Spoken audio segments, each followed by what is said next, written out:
झारखंड से जो रुझान आ रहे हैं वो चौंकाने वाले हैं, जहां पर जेजेएम 51 सीटों पर आगे है और बीजेपी 28 सीटों पर आगे है। महाराष्ट्र में भी है, लेकिन सबसे बड़ा सवाल यही, क्या महाराष्ट्र में सीएम योगी और पीएम मोदी का जो नारा था वो चल गया क्या? मुझे तो लग रहा है कि चल गया, क्योंकि जिस तरह से एग्जिट पोल आए थे और जिस तरह से रुझान आ रहे हैं 216 सीटों पे आगे, जहां की एग्जिट पोल 170 तक में सिमट रही थे, तो आप देख सकते हैं कि बटेंगे कटेंगे का सबसे पहला पोस्टर तो मुझे जितना याद आ रहा है अंधेरी के एक फ्लाईओवर के नीचे लगाया गया था, और उसका कमाल यहाँ पे भाजपा को तो दिख रहा है। रैलियों में भी लोग टी शर्ट पहन के जा रहे थे, बटोगे तो कटोगे, और उसके बाद ठीक पीएम मोदी ने भी एक बयान दिया था, एक रहोगे तो सेफ रहोगे। तो उनको क्या लगा था क्या कि सीएम योगी के बाद अगर ये मैं बयान देता हूँ तो महाराष्ट्र चुनाव मुझे काफी फायदा हो सकता है? महाराष्ट्र के लिए ही नहीं, बात तो झारखंड की और उत्तर प्रदेश की भी होनी चाहिए। झारखंड में तो वाकई में भी चौंकाने वाले आंकड़े आ रहे हैं, जैसे जेजेएम देखिए 51 पर पहुंच गई है और बीजेपी 28 पर ही है। ये अभी रुझान है। देखिए उलटफेर सुबह जिस तरह से भाजपा आगे चल रही थी और ऐसा लग रहा था कि भाजपा यहाँ पे भी स्विप कर देगी, लेकिन जेएमएम का कमाल, जेएमएम प्लस का कमाल दिख रहा है।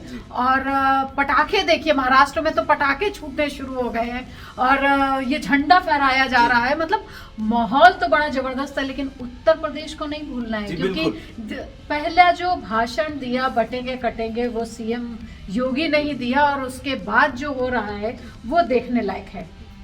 तो यूपी में क्या कहेंगी? जैसे कि एक फूलपुर की उपचुनाव पर हुआ, वहां पर पटेल ज्यादा है, लेकिन बीजेपी बहुत कम वोटों से वहां आगे चल रही है। हाँ, नहीं फूलपुर की ही बात क्यों करें, मीरापुर की बात क्यों नहीं करें कि वहां से एक पिस्टल लहराता हुआ, मतलब सबसे ज्यादा पॉपुलर वीडियो था वहां का। और वहां पे आजाद पार्टी के प्रत्याशी जो चंद्रशेखर थे, उन्होंने सपा के प्रत्याशी को पछाड़ दिया है।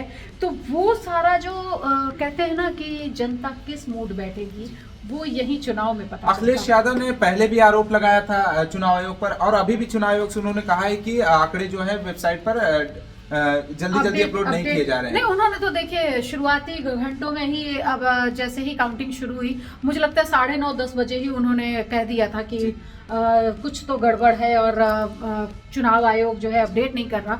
लेकिन जितना मैं देख पा रही हूँ कि चुनाव आयोग लगातार अपडेट कर रहा है। वहीं पे संजय राउत भी, मतलब झारखंड से संजय राउत के बयान को किस तरह आप देखते हैं? संजय राउत अक्सर वो इस तरह से पलट जाया करते हैं। संजय राउत जो है, जो पिछली बार को भी आप विधानसभा चुनाव भी देखें, लोकसभा का भी चुनाव देखें, जब ये लोग जीत रहे होते, कोई भी पार्टी जब जीत रही होती है तो वो जीतती है तो सब कुछ ठीक होता है, लेकिन जैसे ही खराब होना या रिजल्ट खराब होने शुरू होते हैं, वो ईवीएम पे दोष मढ़ना शुरू कर देते हैं। और या फिर अब नया चलन आया है, चुनाव आयोग के ऊपर जो है ये आरोप लगाना शुरू कर रहे हैं कि कुछ तो गड़बड़ है। अभी संजय राउत ने एक बयान दिया कि मतलब चुनाव है, हार जीत तो लगी रहती है, लेकिन उसके बाद तुरंत उन्होंने कह दिया कि कुछ तो गड़बड़ नजर आ रही है। डिप्टी सीएम केशव मौर्य ने भी पीडीए को फर्जी बता दिया है रुझानों के आने के बाद। लेकिन मेरा सबसे बड़ा सवाल है कि अगर महाराष्ट्र में योगी और पीएम मोदी का नारा चल गया, तो झारखंड में इसका असर क्यों देखने को नहीं मिला? देखिए इमोशनल गेम तो चलता ही है। हेमंत सोरेन जेल से आए थे, कल्पना सोरेन, मतलब आपका एक जनजातीय वाला जो झारखंड में सब चल रहा था, और उस पे मुझे लगता है कि बड़ा फायदा हेमंत सोरेन की पार्टी को मिला है। ऐसी तमाम खबरों को देखने के लिए देखते रहिए India.com।